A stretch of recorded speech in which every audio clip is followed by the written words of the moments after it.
Desde Tirso al ciberespacio, vive y lucha Radio Tirso Libertaria.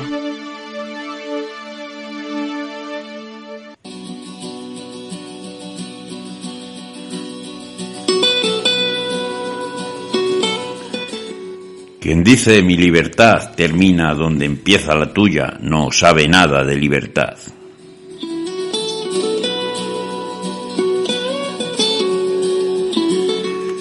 La confunde con un derecho subjetivo, es justo al contrario.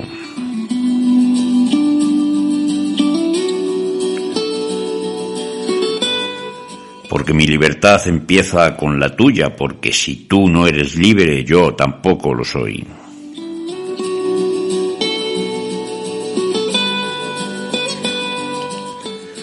Porque, amigas y amigos, la libertad es colectiva. Si no la sientes en el corazón, no te llegará nunca a la cabeza.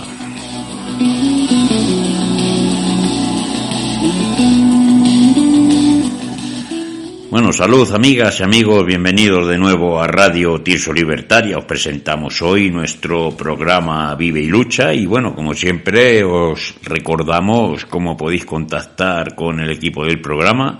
Y es mediante el WhatsApp, el número 692-720150 y nuestro mail radiotirsolibertaria@cntmadrid.org.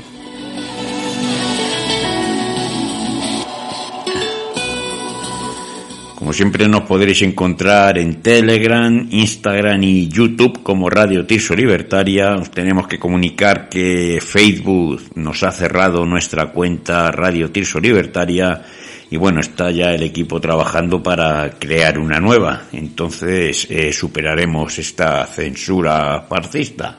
Se ve que molestamos a los directivos de Facebook. En fin, también nos podéis encontrar en la red social X como @Radio Tirso.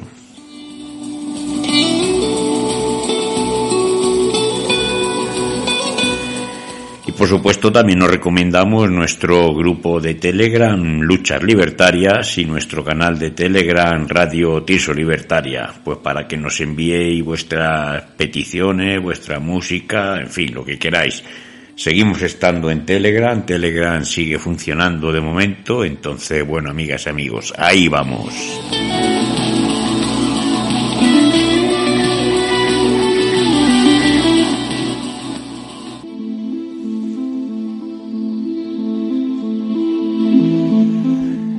Bueno, amigas y amigos, una semana más estamos con vosotras, estamos aquí en el programa Vive y Lucha de Radio Tirso Libertaria.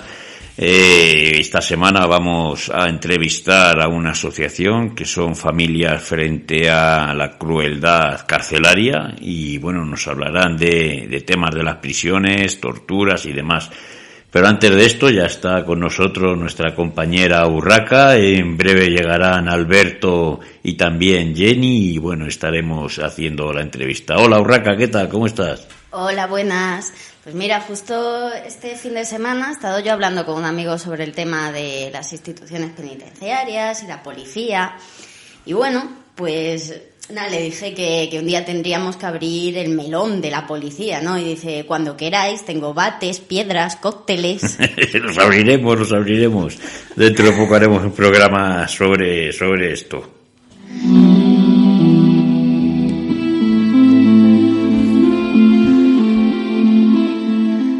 Bueno, mientras vamos abriendo los melones, os dejamos con un poco de música que nos ha llegado, en este caso, por nuestro grupo de Telegram Luchas Libertarias. Os dejamos con RIP.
Pie de palabra a quienes están y a los que nos dejaron el corazón latente y vivo de la lucha. Soy anarquista, vivo con la muerte en flor, señalada como pájaro en vuelo, caído en picado al gusano del odio de la mirada intolerante.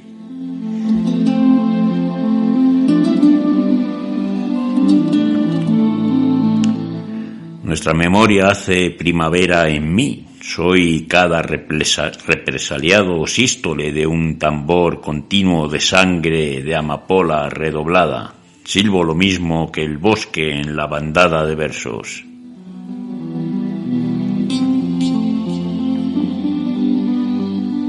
Aquí se reparte el fuego de la semilla revolucionaria, donde crecerán mañanas descarceladas. Soy anarquista y vivo con la muerte en flor. Juego a la hora rota de la libertad. Mojo el pan del luchando juntos y desarmo las tripas del Estado.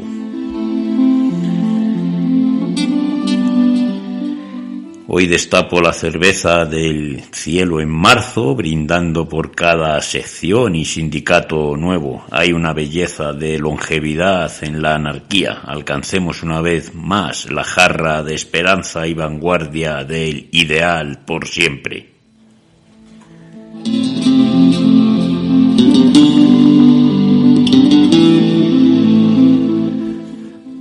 Esta poesía es de Eloísa Alba para Radio Tirso Libertaria. Muchas gracias, Eloísa. Sigue enviándonos tus poemas. Bueno, amigas y amigos, continuamos aquí en Radio Tirso Libertaria en vuestro programa Vive y Lucha. Y hoy, como os hemos dicho, vamos a entrevistar a la asociación Familias frente a la crueldad carcelaria. Y está al teléfono Fernando. Hola, Fernando. Hola, compañeros, compañeras. Pues muchas gracias por estar hoy con nosotros en Vive y Lucha, aquí en Radio Tirso Libertaria. Y bueno, explícanos, Urraca, un poco qué pasa con este tema de la crueldad carcelaria. A ver, las personas presas, como cualquier otra y un poco más, necesitan muchos cuidados, una parte de los cuales, por exigencia legal, deberían serles proporcionados por la administración penitenciaria que les mantiene encerrados, pero está obligada por sus propias leyes a velar al mismo tiempo por su salud y calidad de vida. Y también a proporcionarle los medios para su reinserción social, que es la finalidad supuestamente constitucional de las penas de cárcel.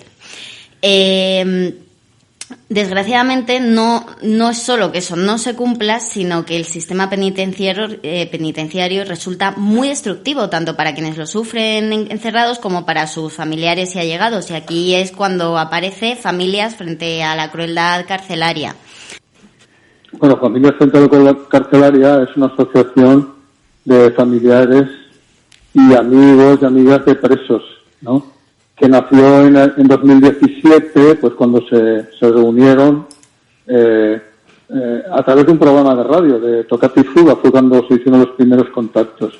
Ese año y el anterior habían muerto muchos presos y entonces hubo como 6 o 7 compañeras, madres, hermanas de presos que habían muerto que se pusieron en comunicación y decidieron formar esta asociación. Y bueno, pues desde entonces, eso fue en 2017, pues desde entonces está funcionando. Y bueno, el propósito era pues apoyarse directamente entre ellas y o sea, se hicieron muchos talleres. Ahora hace algún tiempo que no se hace ninguno, pero estaría bien que se pudieran volver a hacer.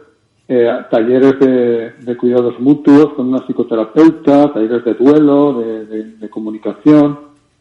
Sí, Fernando, desde luego muy interesante la labor de esta asociación Familias frente a la crueldad carcelaria. Te queríamos preguntar ahora sobre algunos temas. Adelante, Urraca. Un informe del Consejo de Europa sitúa a España entre los países con mayor tasa de suicidios en las prisiones, un 22,5% por encima de la media europea. Las muertes de la población reclusa muchas veces son asesinatos disfrazados de suicidios. Bueno, muertes en prisión hay desde hace muchísimos años, de 200 para arriba. todos los años. La principal causa ha sido siempre la enfermedad, ¿no? Cuando los enfermos graves y terminales deberían ser excarcelados, pero no lo son, porque hay una cláusula que hasta que no se ha demostrado que ya no son peligrosos, es decir, que están a punto de morirse, no lo sueltan. Entonces mueren muchos que no deberían morir ahí dentro, ¿no? Y luego está la sobredosis, que viene de que administran fármacos adictivos y peligrosos sin ningún tipo de control ni médico, ¿no? Por ejemplo, les dan todos los fármacos del fin de semana, se los dan en una bolsa y, bueno, pues cualquiera se puede tomar una sobredosis. Y luego el tema de los suicidios. Bueno, los suicidios, sí, es normal. Ahí hay muchos motivos para no querer vivir, porque esa vida es insoportable. Los funcionarios es tradicional, y nos hemos enterado muchas veces de que aplican tratamientos especiales de inducción al suicidio, o sea, machacando a una persona hasta que prácticamente la obligan a suicidarse. Y bueno, el tema de si muchos de los suicidios no pueden ser asesinatos, pues algunas noticias hemos tenido, pero dadas las condiciones de impunidad que hay, y dada la violencia de los funcionarios contra los presos que reinan en las cárceles, desde luego la sospecha siempre está ahí, y existen muchísimos casos de familiares que denuncian que la muerte de los suyos no ha sido accidental, sino que los han matado, ¿no? Nosotros, por ejemplo, tenemos uno todavía abierto, que es un preso que apareció, que murió en Albocácer, en aislamiento, supuestamente de una sobredosis de metadona, y su familia vio que tenía huellas de grilletes, que tenía la nariz rota, que tenía hematomas, y bueno, pues han presentado una querella. Bueno, la querella no va para adelante. La cuestión es esa, que la impunidad es de hierro, está garantizada, y entonces los fiscales, los jueces, los medios de comunicación, los forenses, son cómplices de tapar las torturas y la violencia de los carceleros. Otra pregunta, ¿qué hay de la explotación laboral en prisiones? Sí, la explotación laboral es enorme.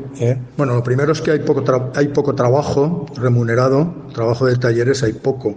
Entonces es casi un privilegio trabajar. Pero luego es que, o sea, los que más cobran, que son los más especializados, podrán cobrar 4 euros la hora. Pero es que hay sueldos de 3 euros la hora, de 2 euros la hora. Tal. Hay una relación, eso en el Estatuto de Trabajadores, y luego está regulado, y luego hay un decreto ley que regula la relación especial de trabajo penitenciario. Bueno, es una relación, es una situación claramente discriminatoria, ¿no?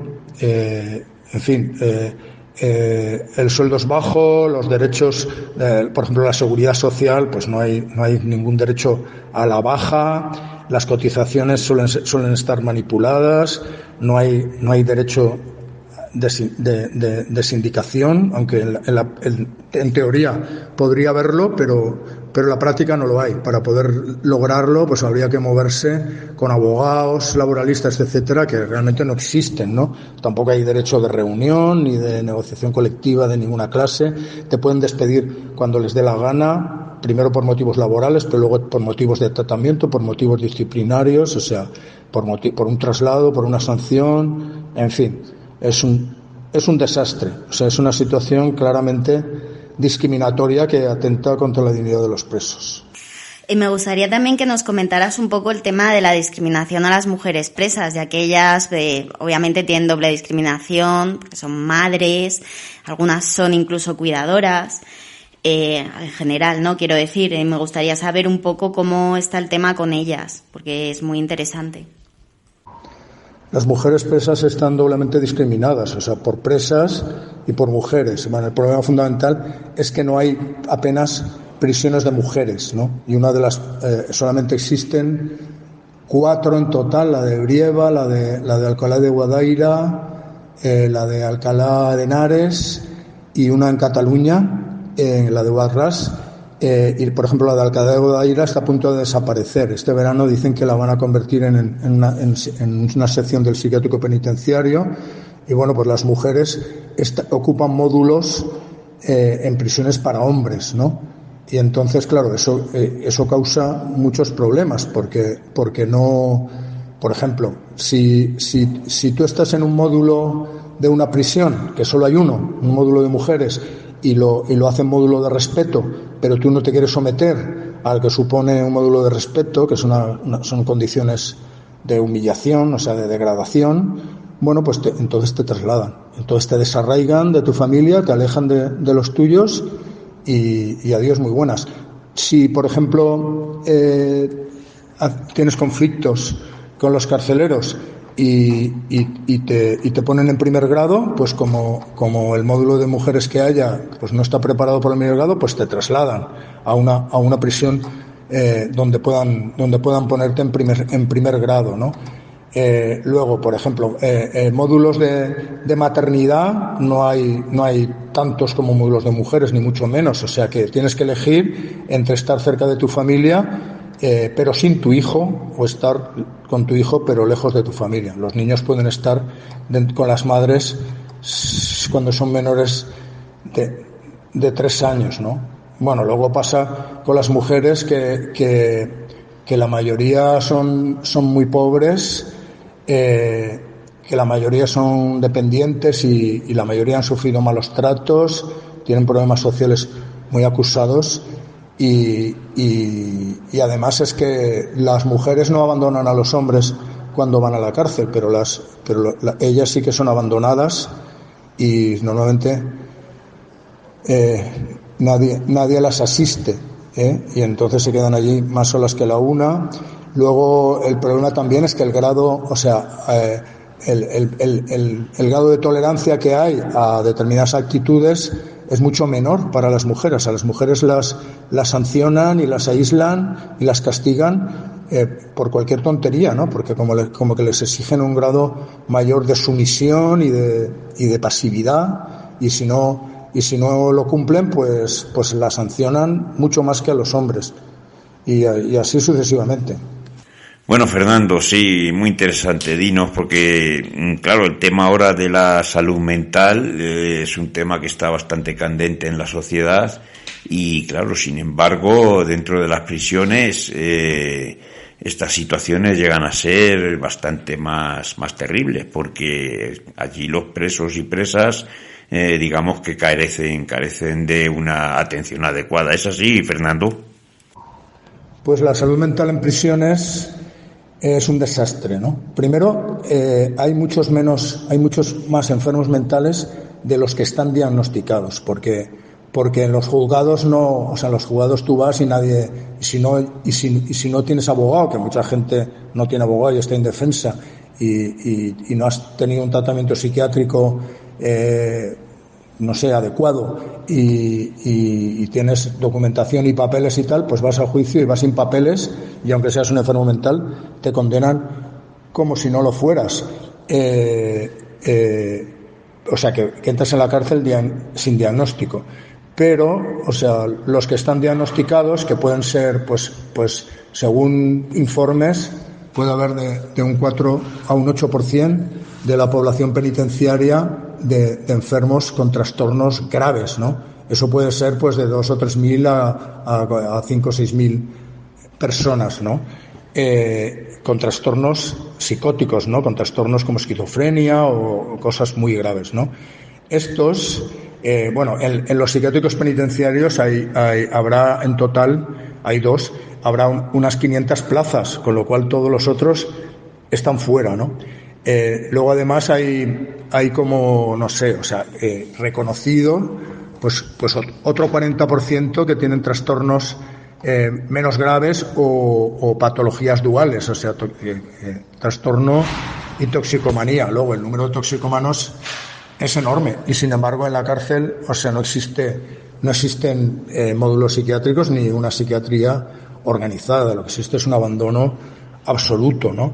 Luego, por ejemplo, además de eso, es que la psiquiatría tampoco es que sea ninguna alternativa, porque Si a ti te reconocen que tienes un trastorno grave y te declaran inimputable, pues casi una situación que es casi peor que si te declaran imputable, porque te llevan a un psiquiátrico penitenciario y allí estás hasta que los psiquiatras dicen que puedes salir. No puedes estar más tiempo de la condena que estás cumpliendo, pero si de pronto dicen que estás curado, pues es bastante difícil que vayas a la calle. Puede que vuelvas otra vez a la cárcel a cumplir tu condena, con lo cual, o sea, muchas veces una enfermedad psiquiátrica se puede convertir en una cadena perpetua.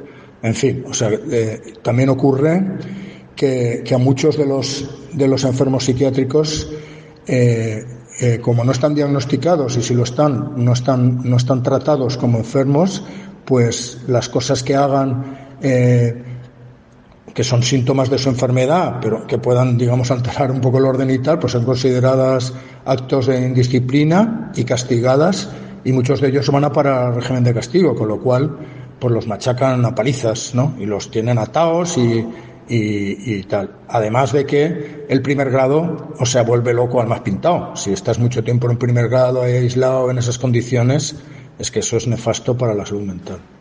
Bueno, amigas y amigos, qué interesante todo esto que nos está contando hoy Fernando de la Asociación Familias frente a la crueldad carcelaria, y os dejamos con un poco de música, una petición que también nos ha llegado por nuestro Telegram, Luchas Libertarias. Os dejamos con Hostia Puta.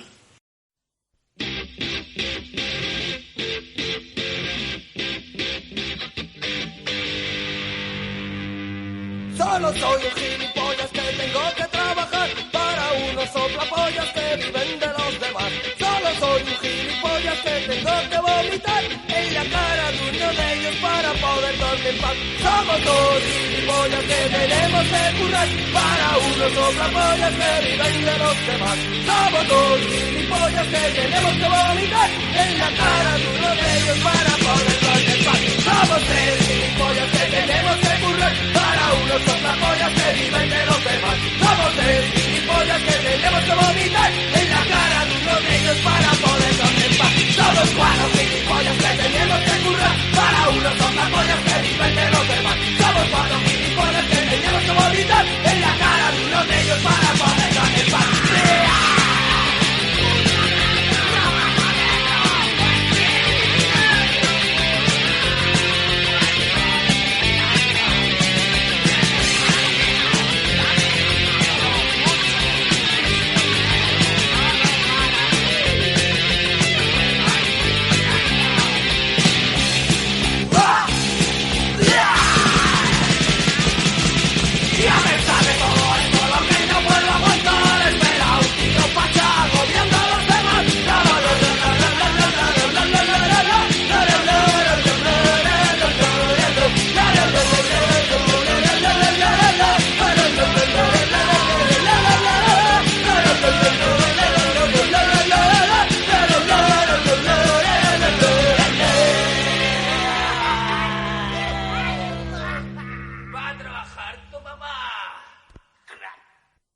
Continuamos en Radio Tirso Libertaria, hoy con Fernando, hablando sobre las familias frente a la crueldad carcelaria y cómo luchan contra pues estas discriminaciones, estos malos tratos y de todos los abusos cometidos, ¿no? Muy interesante lo de la salud mental y los diagnósticos, y hablando un poco también de este tema de drogas legales o ilegales. Las drogas dentro de las prisiones, ¿tiene esto algo que ver con la mortalidad en las cárceles? Sí, tiene mucho que ver porque muchas de las muertes son por sobredosis, ¿no? Muchas veces por sobredosis de fármacos legales. Allí se proporcionan todo tipo de psicotrópicos sin control médico, porque médicos prácticamente no hay, y existe eso que he dicho antes de que te dan todas las pastillas del fin de semana, te las dan en una bolsita para todo el fin de semana. Pero es que además hay drogas ilegales, todas las que quieras. Ellos dicen que las meten los familiares. Hay muchos casos de funcionarios que los han pillado metiendo droga o formando parte de una trama de las que ellos suelen ser el centro. Durante la pandemia se vio que seguía habiendo muertes por sobredosis y que había igualmente droga, y los familiares no tenían acceso a las prisiones. Es decir, que el problema de la droga es tremendo, pero es que ellos lo usan como un instrumento de poder, porque normalmente los traficantes tienen funcionarios que son cómplices y son chivatos y controlan la galería, ¿no? Y aparte que las relaciones de poder y de explotación que trae consigo el tráfico de drogas, pues suprimen las relaciones de solidaridad y de amistad y de hermandad y el espíritu de lucha, ¿no? Y luego está, pues eso, el hecho de que den fármacos como los dan, que simplemente para evitarse problemas. O sea, no hay psiquiatría, no hay sanidad, pero los fármacos los dan como caramelos. Es para estar tranquilos, para tener a la gente drogada, y encima tienen acuerdos con las farmacéuticas que se los suministran más baratos, y eso, bueno, pues es un instrumento, o sea, de control y de degradación brutal, ¿no? Ostras, muy interesante y muy preocupante lo del tema de las drogas y que se puedan conseguir y las den tan fácilmente, vamos, cualquiera, tanto las legales como las ilegales. Cuéntanos, ¿existe una censura permanente en los medios de comunicación sobre estos temas? Sí, los medios de comunicación, los grandes medios de comunicación no hablan nunca, desde luego, de la tortura, pues igual que han sido favorables al GAL y a la tortura en las comisarías durante años, pues de la tortura en las prisiones, pues hay una conspiración de silencio de la tortura y de las vulneraciones de derechos, y en cambio se les da voz sin ninguna limitación a los sindicatos de carceleros, que directamente mienten, o sea, tienen un discurso totalmente demagógico. Eso se ha visto últimamente con esta mujer que se llamaba Nuria, que murió en la prisión de Masenriz, que la mató un preso que también se suicidó. Bueno, murió por negligencia de los guardias, que ponen a un tipo que ya tiene antecedentes por asesinato y antecedentes psiquiátricos, y le dan acceso a los cuchillos de la cocina. Pero luego ellos dicen que es una funcionaria que han matado. No, señores, no es una funcionaria, es una trabajadora. Y se sabe que los funcionarios de prisiones no son obreros, son carceleros. La trabajadora es una trabajadora de la calle, una cocinera. Y ha sido una situación de la que los responsables son los funcionarios, por negligencia. Y en cambio ellos se ponen a pedir pues eso, que los hagan agentes de la autoridad para que la pena por agredirles a ellos esté muy agravada, sea muy elevada, y para tener presunción de veracidad cuando instruyen las causas, es decir, para poder seguir acusando de lo que ellos quieran a los presos sin que se puedan defender. Bueno, pues eso ya sucede, ya lo hacen, es decir, si un preso le pega a un funcionario, es atentado a la autoridad. El funcionario, para los jueces, para el Código Penal y para todo, es un agente de la autoridad en el ejercicio de sus funciones, y pegarle o insultarle o lo que sea, amenazarle, es atentado a la autoridad, y la pena es muy superior a si le pegas a cualquier persona. Luego tienen presunción de veracidad, tanto en la jurisdicción administrativa, que la tienen absoluta, como en la jurisdicción penal. Los testimonios de los agentes de la autoridad en el ejercicio de sus funciones, que son lo que son los carceleros para las leyes penales y administrativas y para la jurisprudencia, tienen presunción de veracidad. Ellos lo que quieren es que los reconozcan explícitamente en una ley como agentes de la autoridad, porque en ese caso tendrían lo que se llama indemnidad, es decir, que les paga, que la administración penitenciaria sería responsable civil subsidiaria en caso de lesiones. Y entonces, bueno, pues con su presunción de veracidad y su situación de privilegio y todos los rituales de impunidad que existen, ellos ya cuando le pegan a un preso, luego le acusan de atentado, y encima normalmente le suelen poner una condena al preso después de haber sufrido una paliza, y presentan como lesiones que agravan la pena, pues que se han roto un dedo pegándole puñetazos, que se han torcido una muñeca, que se han hecho un esguince cuando se lanzan en tropel a por uno, ¿sabes? Entonces lo que quieren los funcionarios es que les reconozcan, o sea, que les aplaudan y que les reconozcan como torturadores y que se lo agradezcan y que se lo paguen más caro. Entonces, claro, de esa manera, si ese es el discurso que predomina, pues ¿cómo se va a hablar de las vulneraciones de derechos a los presos? Madre mía, lo que me cuentas, lo que nos cuentas. Claro, si no hablan de eso, y me imagino que de la situación sanitaria en las prisiones no hablarán. ¿Cómo es? ¿Cómo es el acceso a medicamentos? Y una pregunta muy importante, ¿se niega la asistencia hospitalaria? La situación sanitaria es catastrófica, ¿no? Primero que nada porque, hay la atención primaria está encomendada a los médicos de prisiones, ¿no? Que los médicos de prisiones, para empezar, no son médicos verdaderos, son médicos carceleros, y entonces están sometidos a la autoridad penitenciaria, a la autoridad de los directores y de la Secretaría General, y con lo cual no ejercen libremente su profesión. Claro, eso es uno de los motivos por los cuales solamente hay cubiertas como el 40% de las plazas de médicos y médicas y de enfermeros y enfermeras penitenciarios, con lo cual hay un montón de vacantes, de manera que en muchas prisiones pasan muchas horas del día en las que no hay un médico de guardia. Ahora se está recurriendo a la teleasistencia, que eso es una mierda, ¿no? Luego, pues los médicos son cómplices de las torturas, no hacen adecuadamente los partes de lesiones cuando los internos presentan lesiones, y generalmente son cómplices de las torturas. Y eso en cuanto a la atención primaria, que diríamos que es casi inexistente. Luego, la atención hospitalaria, pues mira, la Secretaría General hace ya mucho tiempo, en el 2003, pues una ley de armonización, etcétera, del sistema sanitario, pues digamos que prescribía que las comunidades autónomas, el Sistema Nacional de Salud, se tenía que hacer cargo de la sanidad penitenciaria, pero como eso no se refleja en los presupuestos generales del Estado y no ponen el dinero que es necesario, pues solamente se han hecho cargo Cataluña, el País Vasco y Navarra, con lo cual pues funcionan con conciertos, con contratos. Y la Secretaría General se ha negado y ha pleiteado por no pagar a las comunidades autónomas los gastos sanitarios, y se ha negado a pagarlos durante años, y todo es un desastre.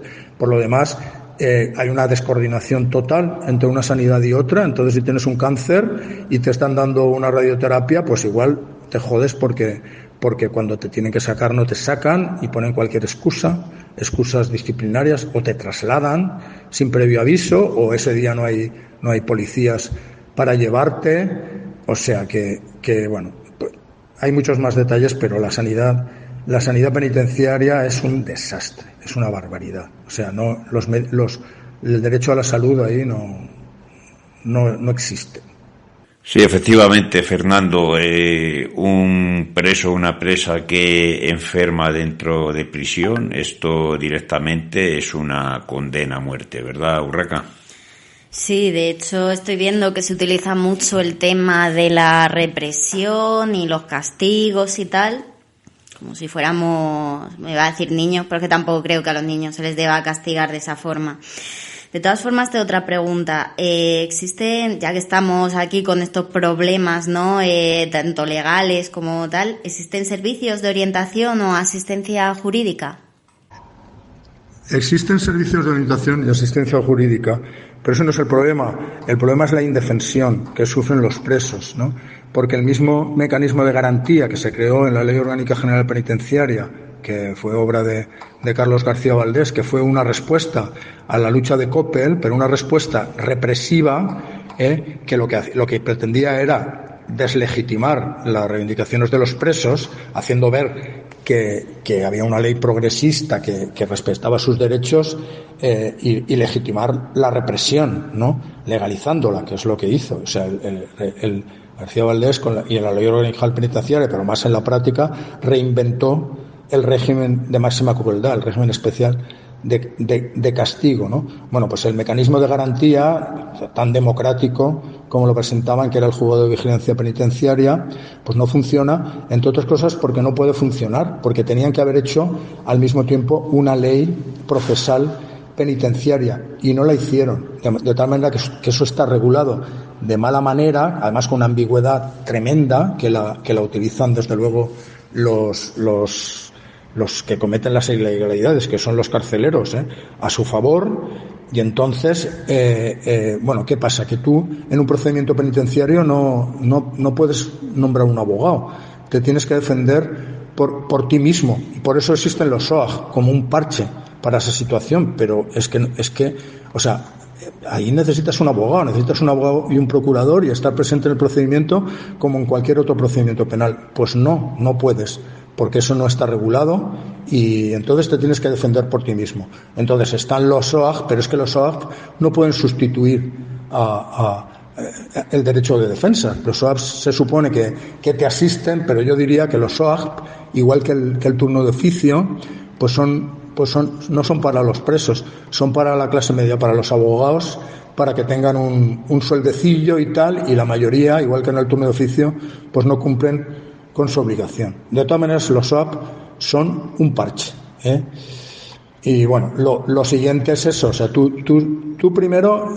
tú vas a la Junta de Régimen, a la Comisión Disciplinaria, que se llama ahora, y allí te sancionan y te condenan a aislamiento. Eso a lo mejor te resta beneficios penitenciarios y alarga tu condena, pero tú vas allí sin abogado. Luego se supone que el juez de vigilancia te tiene que defender, pero como el juez de vigilancia no te defiende, y no puedes personarte en el procedimiento con un abogado en el procedimiento del juzgado de vigilancia, pues luego tienes que recurrir a la audiencia provincial, la decisión del juez de vigilancia. Pero entonces el turno de oficio a lo mejor te pone un abogado, pero es que el abogado ni siquiera va a verte, con lo cual igual pues el abogado es peor que el fiscal. Lo que existe es una indefensión absoluta. Efectivamente, Fernando, no solamente hay que estar dentro de prisión, sino que además se alargan las condenas, se endurecen todas las situaciones penitenciarias, porque claro, los servicios que se dan a los presos son totalmente inaceptables. Dinos, Urraca. Desde luego nos están dejando sin alternativas para defendernos o por lo menos tener una vida digna. No sé si podrías hablarnos, por favor, de Juan Ruiz y otros casos que estéis llevando, por ejemplo. A ver, yo de Juan Ruiz no os puedo hablar mucho. Le conozco hace muchos años, desde 2012. Sé que es un enfermo mental en prisión, que ha pasado por todo esto que os he dicho, ha estado casi todo el tiempo en primer grado y ha estado desasistido, y él, pese a su enfermedad mental, es muy reivindicativo y lo intenta denunciar una y otra vez, pero es un caso que está ahí estancado y que parece no tener solución, que no sé quién se ha hecho cargo de él. Nosotros tenemos 2 casos de enfermos mentales en prisión, pero no tenemos el de Juan Ruiz. Tenemos, por ejemplo, el de Miguel Codón, que será muy similar al de Juan, pero Miguel Codón es un hombre que ya estaba en un orfanato, luego estuvo en el reformatorio y a los 18 años entró en prisión. Ahora tendrá casi 30, o sea, lleva casi 12 años en prisión, y bueno, pues es un enfermo mental, tiene un conjunto de trastornos tremendos. Él estaba sin diagnóstico, con lo cual ha pasado años y años en régimen especial de castigo, llevándose palos y tal. Cuando nosotros intervinimos, pues él no tenía ni siquiera un diagnóstico. Intervino un psiquiatra así, más antipsiquiatra, radical, digamos, ¿no?, que se enrolló a hacerlo, y bueno, le hizo un diagnóstico que todavía tiene que ser perfeccionado, ¿no?, que por ejemplo sirvió para que no le metieran una condena más porque él solía escribirle a la juez que le había condenado diciéndole cosas, y por este motivo se ha llegado a buscar 3 o 4 años más de prisión. Pero es que se ha buscado, él empezó con 13 años de condena y tiene más de 20, porque se ha ido buscando sumarios por enfrentamientos con los funcionarios que le han acusado de atentado, pues esto que os he dicho, o sea que encima de que te cogen, te pegan, te retuercen los brazos, te atan y te tratan como un despojo, luego te denuncian y te hacen autor de las lesiones que ellos mismos se han producido haciendo violencia sobre ti, ¿no? Bueno, también tenemos otro caso de un chaval que ya ha salido y que dentro también estaba en primer grado, un politoxicómano, pero no tenía reconocido ningún diagnóstico psiquiátrico, ¿no? Pero sí que empezó en un momento determinado a tener alucinaciones, a decir cosas raras y tal. Y eso fue a raíz de que estuvo en el puerto 1, y lo sabemos porque una funcionaria nos lo dijo, que había unos funcionarios que le estaban aplicando un tratamiento de inducción al suicidio. Y lo estaban sacando de la celda y chillándole, y pegándole, pisándole, maltratándole, pero de una manera muy retorcida. A raíz de ahí él se volvió loco, pero siguió en primer grado. Incluso tiene un sumario pendiente porque le acusaron de atentado, porque el tío se portaba de una manera absurda, chillando y diciendo cosas. Y bueno, pues esto es lo mismo. O sea, le pegan una paliza, lo inmovilizan y luego dicen que ha sido él el que le ha pegado a ellos. Bueno, pues este hombre, que ya salió hace 2 años, pero tiene posibilidades de volver a entrar por este sumario del que os he hablado, bueno, pues ahora está psiquiatrizado y está a punto de ingresar en un centro cerrado de psiquiatría con un diagnóstico de esquizofrenia. Mientras estuve allí dentro, en ningún momento se lo reconoció como enfermo mental, ¿no? Bueno, he hablado de los 2 casos de enfermos mentales, he hablado del caso del muchacho que murió en Albocácer, en principio por una sobredosis de metadona en 2017, en octubre de 2017, pero su familia vio que tenía huellas de malos tratos, etcétera. El forense prácticamente no hizo nada, ha habido que contratar a un forense de la calle para que intervenga en el juicio. Este ha demostrado que la causa de la muerte ha sido la sobredosis de metadona que le dieron, y el hecho de que la médica, porque la sobredosis se la dio una enfermera que enseguida se dio cuenta, avisó, y la médica de la prisión, en lugar de darle el antagonista cada 2 horas, como se lo tenía que haber dado, solo se lo dio una vez. Con lo cual murió de sobredosis, pero al morir de sobredosis el tío, como se alteró y tal, pues lo ataron, le pegaron, le dieron con una pistola Taser y tal. Pues bueno, esta es la hora en que la acusación, digamos, pública se ha retirado del caso y solo queda la acusación privada. O sea, quieren que haya impunidad total, y a lo máximo que podemos aspirar es a que le den una indemnización a la familia, ¿no? Luego, os he hablado de los 2 casos, el de Miguel Codón y el del otro chaval de enfermos en prisión, que han sufrido además primer grado, como si fueran enfermos internos peligrosos, cuando lo que son es enfermos mentales. Luego tenemos como 3 casos de grandes condenas, que además casi todos tienen problemas graves de salud, entonces hay que estar ahí pues para que le saquen al hospital, para que no los abandonen y para que no se nos mueran, ¿no? Y aparte pues luchando por cada derecho, por cada beneficio penitenciario, por ejemplo los permisos, que para ellos son un premio, un privilegio, cuando en realidad son un derecho, Entonces ahí estamos, pues tenemos 3 casos, ¿no? Uno de ellos que es un politoxicómano con muchos problemas también, estuvo en la calle y volvió enseguida. Todavía tiene lo mismo, o sea, tiene estos sumarios que les abren, acusados de atentado, que bueno, o sea, que a nosotros nos consta que no es así, que no es verdad, que no es un atentado de los presos contra los funcionarios, es una paliza que los funcionarios le han dado a los presos, y encima, para cubrirse de posibles denuncias, ellos acusan al preso, y entonces el preso le cae una condena, ¿no?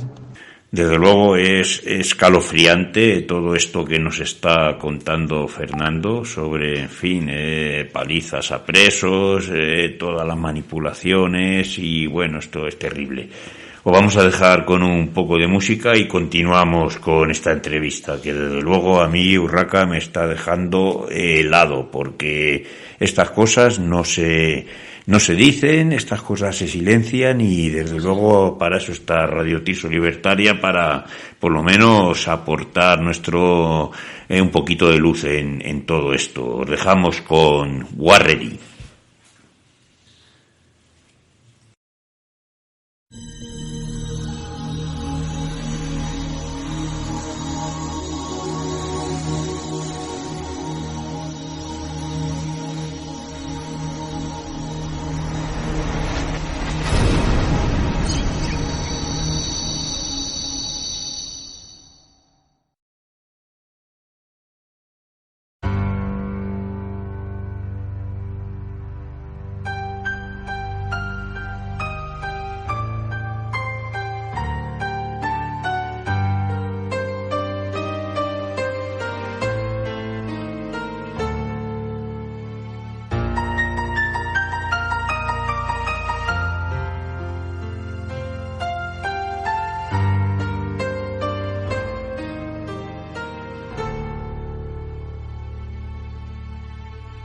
Regalaste tan fácil tu amistad. Desde ese mismo momento debí dudar. Pensé que era algo bueno, lleno de ilusión. A veces los sentimientos nublan la razón.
En la habitación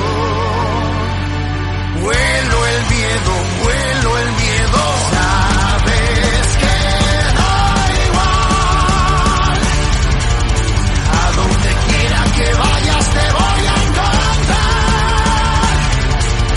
Nunca esperé de un amigo tan sucia traición. Es lo que pudo salir de tu negro corazón. Perdido en mí mismo, a oscuras en la habitación.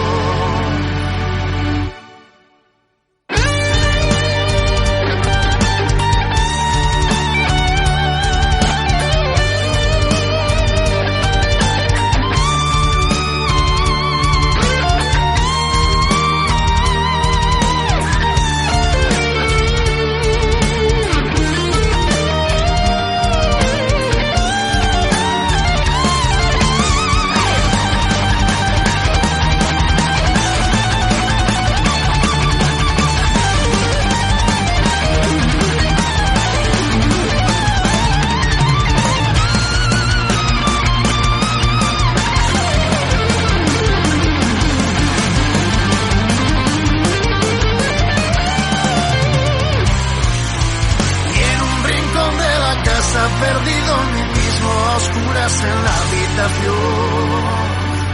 Huelo el miedo, sabes que da igual, a donde quiera que vayas te voy a encontrar.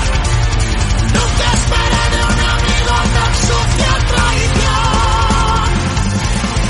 Es lo que pudo salir de tu negro corazón. Ojalá que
Bueno, amigas, amigos, continuamos en Radio Tirso Libertaria, en vuestro programa Vive y Lucha, hoy hablando con Fernando de la Asociación Familiares frente a la Crueldad Carcelaria. Y, en fin, después de todo esto que nos ha contado Fernando, pues nos queda ahora que nos digas cómo se puede apoyar vuestra asociación. Dinos cómo podemos hacer para colaborar con todo lo que estáis haciendo, Fernando. Bueno, nuestra asociación, justo en este momento, empezamos el día 20, estamos haciendo pues una campaña de crowdfunding que necesitamos 6.000 euros de mínimo precisamente para atender los gastos de la abogada, los honorarios de la abogada. Tenemos una abogada muy buena y muy competente, pero evidentemente tiene que vivir de su trabajo, no va a estar ahí trabajando horas y horas y horas y no cobrar, ¿no? Entonces, bueno, como se acumulan los casos, pues nada, tenemos un presupuesto abierto que es de 6.000 euros para todos estos casos que he ido mencionando. Y nada, pues por ejemplo, tenemos un blog que se llama Frente a la Crueldad Carcelaria.noblogs.org. Bueno, poniendo Familias frente a la Crueldad Carcelaria en el Google te sale rápido y ahí se puede llegar a la página de goteo, y ahora mismo se nos puede ayudar poniendo allí 50 euros, 100 euros, lo que buenamente puede y quiera cada cual, teniendo en cuenta además que Hacienda te devuelve de 150 euros para abajo el 80%, o sea, el goteo te da un certificado, luego lo presentas en la declaración de Hacienda pero al año siguiente te devuelven el 80%, o sea que es una manera de apoyar que no resulta muy cara. Si tú pones 150 euros te devuelven 120, ¿no? Y así sucesivamente, o sea que si pones 100 te devuelven 80. En fin, esa es una manera. En realidad nosotros antes no necesitamos hacer esto porque estábamos insertos, estábamos en una caja de resistencia de grupos, una caja de resistencia libertaria, y que autogestión, hacíamos comidas, hacíamos conciertos, hacíamos movidas para tener la caja a punto, y de esa caja nos nutríamos, trabajábamos juntos, todas juntas, y íbamos saliendo adelante. En realidad el apoyo es ese, o sea, tiene que haber una comunidad anticarcelaria, o sea, que es lo mismo que una comunidad que no sea capitalista, una comunidad de solidaridad, una comunidad de lucha, una comunidad de convivencia, o sea, otro tipo de relaciones. Y ese sería el verdadero apoyo. Pero bueno, a falta de eso, bueno, pues por ejemplo ahora eso, si nos echáis un cablecillo, pues lo agradeceríamos muchísimo. El mínimo que tenemos es de 6.000 euros y luego durante 40 días tenemos tiempo para recaudarlo. Si en los 40 días no lo recaudamos, o sea, no hay suficientes aportaciones para alcanzar los 6.000 euros, entonces nos quedaríamos sin nada, y si sobrepasamos hay otros 40 días para alcanzar el óptimo. Entonces el óptimo sería un poco más de dinero para encarar otros casos que pudieran venir, y si todavía se pudiera conseguir más, pues haríamos uno de nuestros talleres o los que se puedan hacer, ¿no?, con las aportaciones que haya de apoyo mutuo, y en el que para que sea verdaderamente efectivo y no se quede nadie fuera, pues para poderle pagar el viaje y la estancia, aparte de pagar pues el local y la psicoterapia, etcétera, poder pagar el viaje y la estancia a la gente que no tiene posibles para pagárselo ella. Y eso, o sea, ahora nos podéis apoyar en el tema del goteo, poniendo algo de dinerillo. Hay recompensas, tenemos libros anticarcelarios que según, pues eso, que se los enviamos a quien nos dé algo de dinerillo. Y nada, muchas gracias por la oportunidad de hablar aquí en la radio, y bueno, pues nada, esto es un llamamiento a la solidaridad, ¿eh? Efectivamente, Fernando, bueno, animamos a toda nuestra audiencia pues a colaborar en el crowdfunding y a colaborar también con vuestra asociación. Pero, claro, en fin, quería volver un poco a lo que hemos hablado anteriormente sobre cómo se tortura en las prisiones, cómo estos funcionarios torturadores pues van digamos, currándose a la página de la pena en los medios de comunicación y tal, ¿no? Y desde luego quieren que seguir torturando impunemente. Háblanos un poco, Fernando, pues del caso que hemos hablado antes, ¿no? De cómo está la actualidad en Cataluña, cómo están haciendo los funcionarios piquetes en las puertas de las prisiones, y esto implica que los presos estén las 24 horas encerrados en sus celdas. Sí, el tema digamos, del sindicalismo de los carceleros pues es muy sangrante, porque ellos lo que quieren es que se les reconozca como agentes de la autoridad, que se les equipare a la Guardia Civil o a la Policía Nacional, que se les reconozca como profesionales de la violencia, y utilizan una demagogia completamente falaz y completamente insultante, diciendo que los presos les pegan a ellos, que si la violencia, todo eso está súper manipulado. Lo que pasa es que tienen el apoyo incondicional de los medios de comunicación. Bueno, y en el caso de sus huelgas y de sus bloqueos, como en este caso, ellos siempre hacen lo mismo, toman como rehenes a los presos y a los familiares, agravan todavía más la violencia con la que les tratan, porque actúan como piquetes contra ellos, pero contra ellos dejándoles sin derechos, dejándoles sin visitas, dejándoles sin permisos, dejándoles sin más derechos todavía, y encima violentamente. Es algo repugnante. O sea, y el problema es eso, que el discurso sobre el tema lo monopolizan ellos. Entonces nosotros tenemos que construir nuestro propio relato, no solamente los familiares de presos y los presos, sino toda persona que tenga un poco de conciencia social y política, tiene que afrontar esto, porque es algo tremendo, vamos. Totalmente, es tremendo, y debemos hacer eco de todas estas cosas y luchar para que se acaben. Tengo una preguntilla. ¿Existe la reinserción social?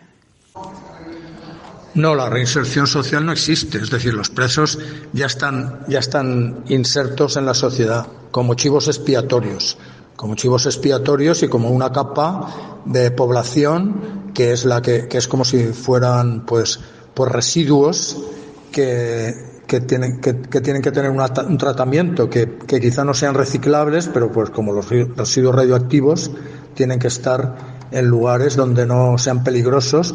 Y bueno, además crean puestos de trabajo, puestos para la clase media, que más bien es la clase mediadora, ¿no?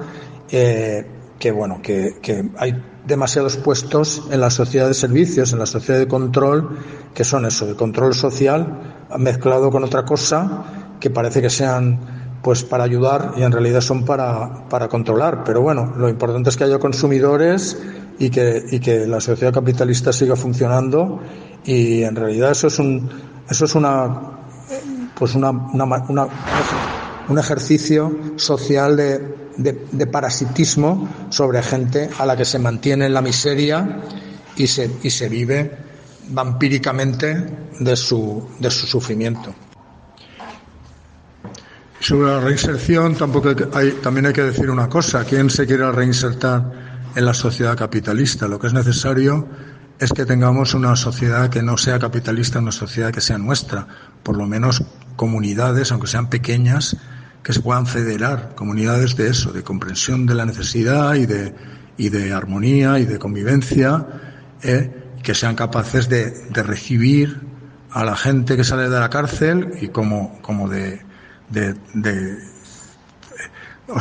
dejar que se formen los individuos sociales y que la gente se críe con salud y se eduque y tal. Todo lo que no hace la sociedad capitalista, aunque sea utópico, lo tendríamos que hacer nosotras mismas, y esa es la reinserción que realmente vale. Lo que consigamos en ese sentido es la única garantía que tenemos de que una persona presa pueda salir del camino de la ruina y tener una vida satisfactoria. Y en realidad es que todos estamos presos, y que la manera de salir de la cárcel es salir hacia ahí, salir hacia hacia la utopía realizada, ¿no? Efectivamente, Fernando. Bueno, como ha dicho aquí nuestra compañera Jenny, la única manera de reinserción es acabar con las cárceles, terminar con todos estos lugares de tortura, ¿no? Y en fin, también la masificación que existe. Y bueno, nosotros abogaríamos por eliminar todas las prisiones. Pues nada, Fernando de la Asociación Familia Frente a la Crueldad Carcelaria, ya parece que te has despedido de nosotros, pero te pediríamos que te vuelvas a despedir otra vez y bueno, ya para terminar esta entrevista y este programa que estamos haciendo con vosotros, pues dinos lo que quieras, Fernando. Bueno, creo que me he despedido ya antes, pero ¿qué deciros? Pues que muchas gracias por esta oportunidad de hablar con la audiencia de este programa. Y nada, pues que aquí, como sabemos bien, o sea, en todos los ámbitos, nuestra única arma es la solidaridad, el apoyo mutuo, la acción directa, y eso es lo que necesitamos. O sea, gente con conciencia social, con conciencia política, gente con coraje, dispuesta a afrontar directamente los problemas sociales sin esperar inútil y estúpidamente que sea el Estado o el capital el que lo solucione. Tenemos que ser nosotros y pues lo primero es denunciar que el capitalismo no lo soluciona, sino que todo lo contrario, que vive de ellos, y luego pues es lo siguiente es la autogestión e ir uniéndonos para tener fuerza positiva y negativa, para rebelarnos y también para solucionar nuestros problemas por nosotras mismas. No, Fernando, gracias a ti por todas las explicaciones, por habernos escuchado y haber contestado a todo. Y nada, bueno, ya esperamos que os haya gustado este programa y nuestro tema sobre las familias frente a la crueldad carcelaria. Os emplazamos a la siguiente semana, donde seguiremos tratando los temas que nos interesan y que os interesan también. Y nada, nos podéis encontrar en Telegram, Facebook, Telegram si no lo censuran, Facebook, Instagram, YouTube como Radio Tirso Libertaria y en la red social X como @Radio Tirso. También nos podéis contactar por WhatsApp en el número 692-720150 y por email a radiotirsolibertaria@cntmadrid.org. Os hemos acompañado hoy Mario, una compañera que no ha podido estar y tal, pero que la apreciamos mucho, yo Urraca, y nada, esto es Vive y Lucha, salud y anarquía. Y también está aquí nuestro informático Alberto. Salud, compañeros. Salud y anarquía. Perdón.